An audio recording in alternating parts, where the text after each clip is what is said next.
As Green simply explained, time can reverse. All the physical laws that we hold dearly support that what is known as time reversal symmetry.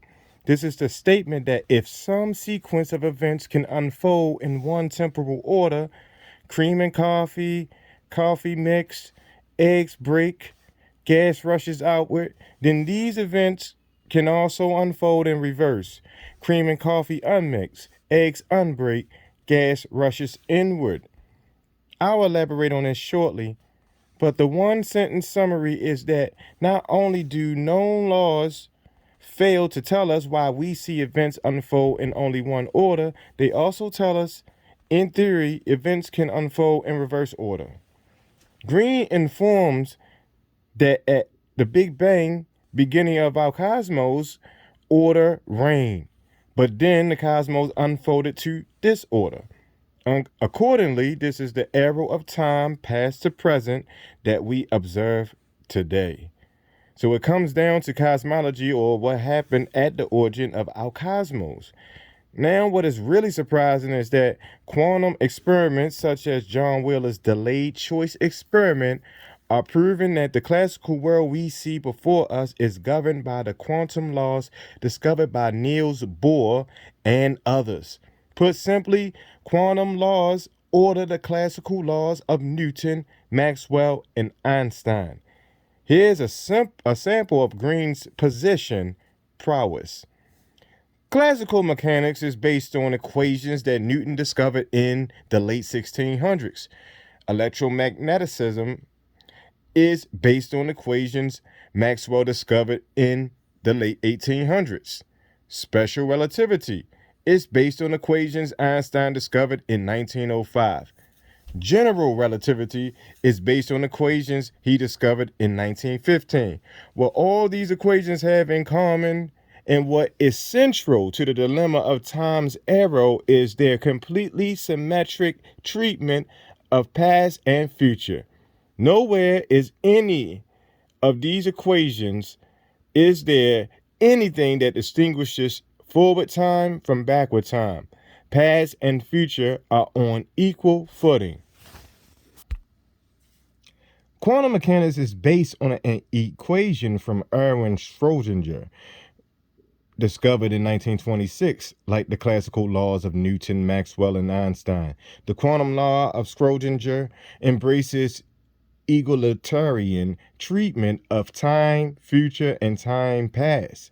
A movie showing a probability wave starting like this and ending like that could be run in reverse, showing a probability wave starting like that and ending like this, and there would be no way to say that one evolution was right and the other wrong.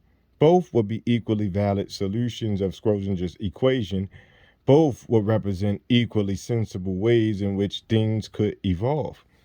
Again, evolution backward in time is possible. This choice exists in quantum mechanics because the element is the observation a person makes.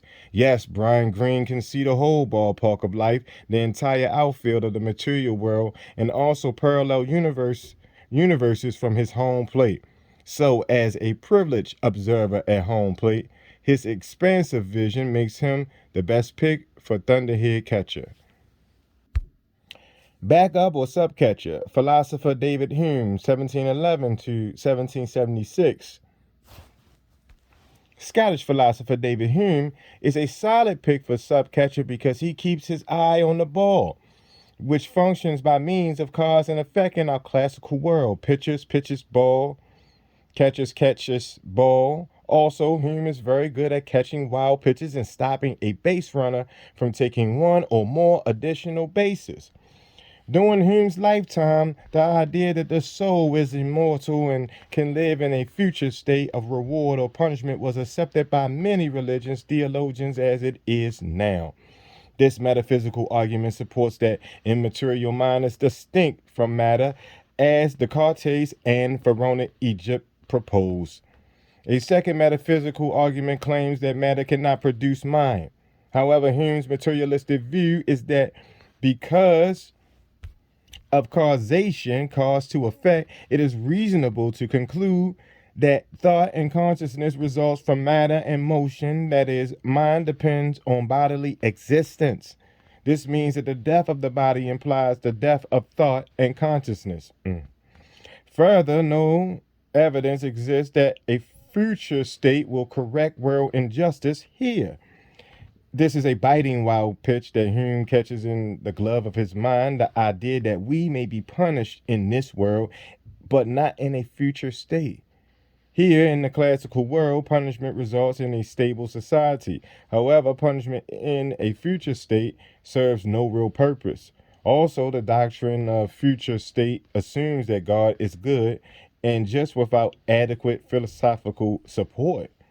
Hume's causal view is that the consciousness issues from bodily existence while dematerializing with the body at death. In contrast, the isosthesis interpretation connects consciousness to our DNA. So Hume's causal view is a bouncing dirt ball that Hume has not caught.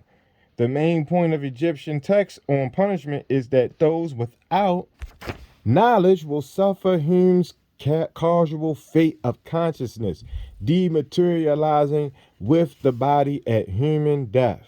Make sure y'all hear that line. What might be called DNA dissolution in the thermodynamic hell. However, the isosthesis support that consciousness is connected to our DNA, and knowledge is the essential key to survival of our DNA in the face of dissipation or destruction by microbes, oxygen, or water at human death.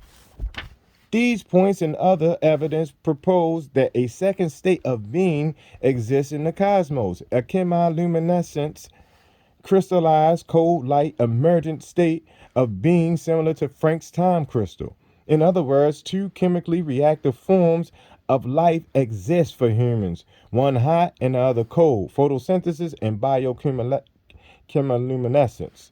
Granted, this afterlife pop into the cold heavens is a difficult one to catch, but the idea is backed up by contemporary science and research, such as the mathematics of Frank's time crystal. In 1757, Hume published The Natural History of Religion, showing that the origin of religious beliefs rests with the weakness of human nature, fear, and ignorance, rather than reason or philosophical argumentation. Hume's approach is to discredit theism. The belief is the existence of God or gods who create the universe, intervene in the universe, and relate personally to its creatures. But he mentions that he is not discrediting genuine deism or the existence of only one God, who is the invisible, intelligent creator and governor of the world. In support of Orthodox religion, Hume mentions that the argument of beautiful, orderly design supports genuine theism. However, he explains theism has roots in polytheism or idolatry, and its irrationalism, where unknown causes could be influenced by prayer and sacrifices. Relative to unknown causes and the influence of prayers, John Wheeler's observer participancy principle actually supports that the question you ask, prayer determines the answer you get, unknown cause, and the principle is backed up by the rational experiment. This seems irrational, but it is supported by Wheeler's delayed choice experiment. Hume's believes fear is the motivating factor that inspires the worship of objects in nature with intelligent power. From his idolatry, Hume reasons men rise to theism. Hume's view is that most religions are grounded on human weaknesses rather than reason, and genuine theism offers a sublime view of God. As a promising subcatcher who will catch wild pitches for the thunderheads, Hume sums up his own rationale view on human ignorance and knowledge, quoted in the Ime Award, 1996. Could men anatomize nature? According to the most probable, at least the most intelligible philosophy, they would find that these causes are nothing but the particular fabric and structure of the minute parts of their bodies and of external objects, and that by a regular and constant machinery all the events are produced about which they are so much concerned. But this philosophy exceeds the comprehension of the ignorant multitude, who can only conceive the unknown causes in general and confuse matter.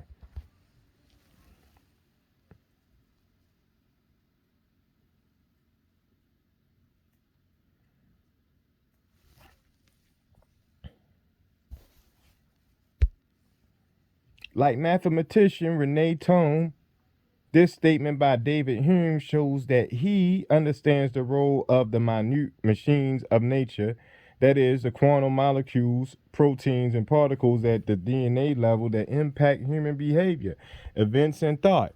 Hume is also agreeing with the common observation of scientists today about the quantum world ordering our classical world of cause and effect. Finally, he has no respect for the confused, ignorant multitude who do not understand natural processes. Designated hitter mathematician Alfred N. Whitehead, 1861 to 1947. Designated The designated hitter is a player who does not play a position yet bats for the pitcher, so he must have longevity and productivity, as well as the ability to play both sides of the ball. Many right-handed designated hitters always hit the ball to left. Many left-handed hitters always hit the ball to right. But British mathematician Alfred North Whitehead plays both sides of the ball easily. Known for his work in mathematical logic, Whitehead can hit to right field or left field on a whim when the other team least expects it. Whitehead focuses on the whole picture. As an example, his philosophy of science considers that the physical world described by the natural sciences is primary.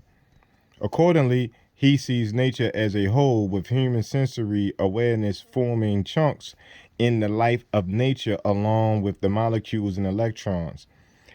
What counts is the whole, not division into parts. Mind and matter should not be separated because life is a process, as Whitehead explains in Process and Reality. And we read what he says here: that all things flow. In the first vague generalization, which the unsystematized, barely analyzed intuition of men has produced. Without doubt, if we are to go back to the ultimate integral experience unwarped by the sophistications of theory, that experience whose elucidation is the final aim of philosophy, the flux of things is one ultimate generalization around which we must weave our philosophical system.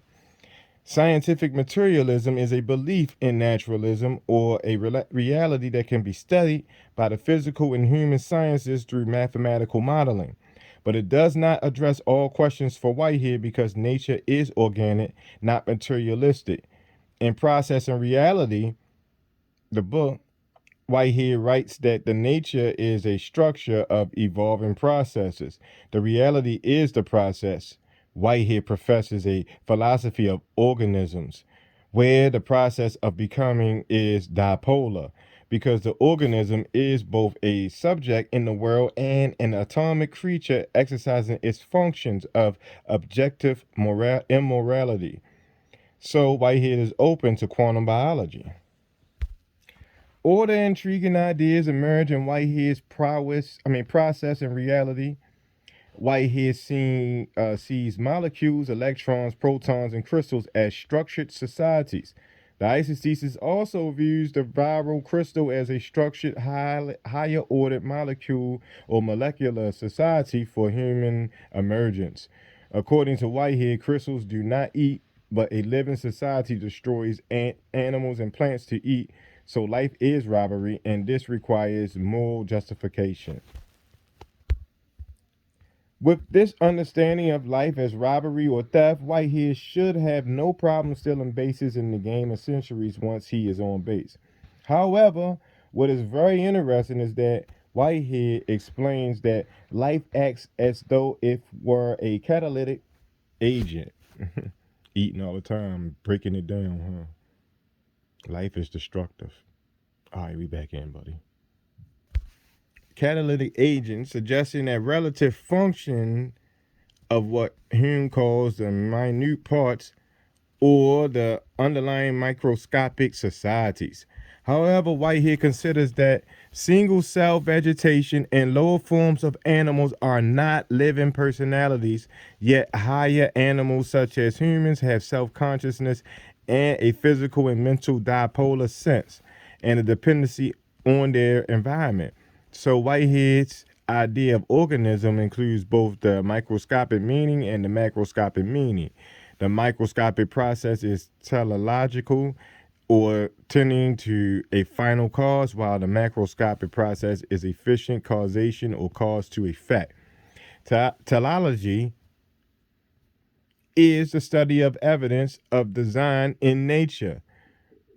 Whitehead explains that the temporal things participate is that temporal things participate with eternal things, and another entity mediates the two sets, the actuality of what is temporal with the timelessness of what is potential. Proponents of the isosthesis would call this mediating entity the DNA of a bacteriophage that transfers human DNA horizontally.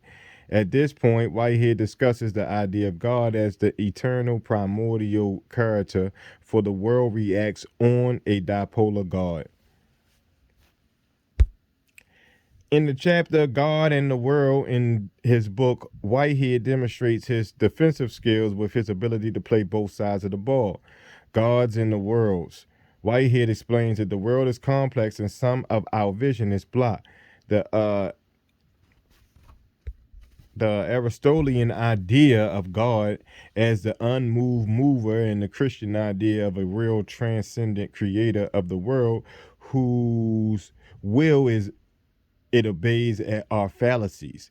Whitehead explains, when the Western world accepted Christianity, Caesar conquered, and the received text of Western theology was edited by his lawyers. The Code of Justinian and the Dialogy of Justinian are two volumes expressing one movement of the human spirit. The brief Galilean vision of humility flickered throughout the ages, uncertainly.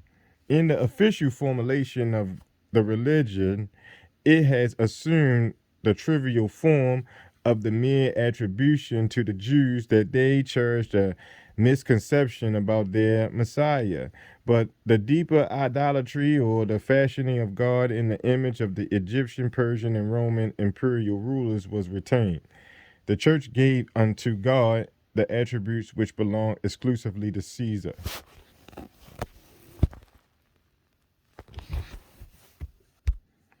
The idea that the church fashioned its God on a model of the Egyptian pharaoh works nicely with the similarities between the apocalyptic Christ, who models the chthonic Osiris for both deities, are signs of the drive to destroy that allows creation and the viral substrates for chemical reaction. Whitehead explains that God is primordial, that is, God is the absolute wealth of potentiality, but the other side of the primordial nature is consequent, for he is the beginning and the end, and so there is a reaction of the world on God.